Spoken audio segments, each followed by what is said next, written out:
Stages in critical thinking. In this video, we're going to talk about the stages of critical thinking.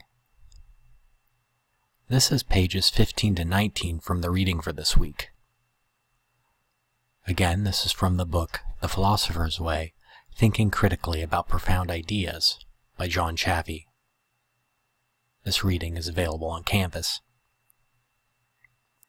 In our culture, most people are socialized to believe that knowledge and truth are absolute and unchanging.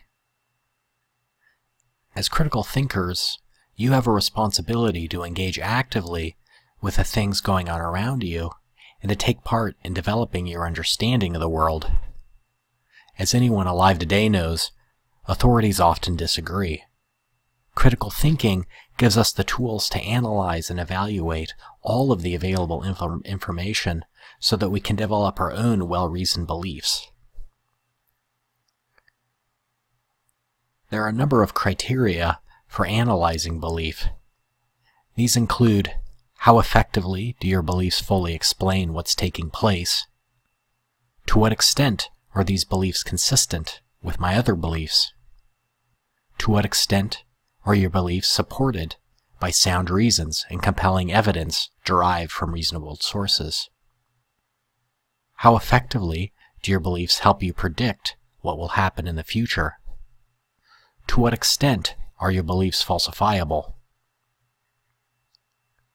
There are 3 stages of critical thinking outlined in the reading. At the first stage, the Garden of Eden, people in this stage see things as black and white, or simply right and wrong. We see knowledge as absolute and unchanging, and in the sole position of authorities. A person at this stage of thinking starts to notice a problem when they recognize that the authorities that they depend on disagree. One way that people respond to this is to maintain that my authorities know more than your authorities.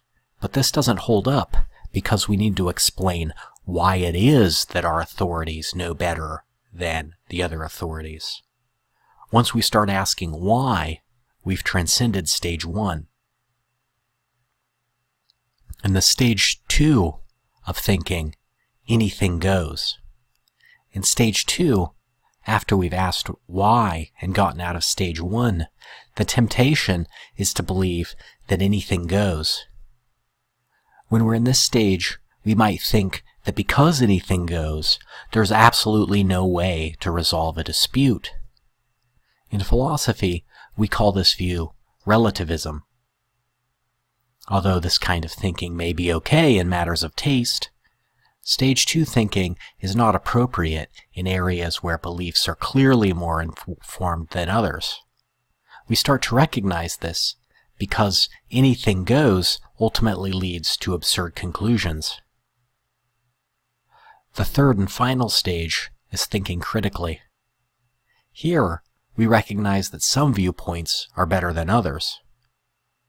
We know this because there are standards or criteria that we can use to evaluate the accuracy of beliefs, including those that were mentioned earlier.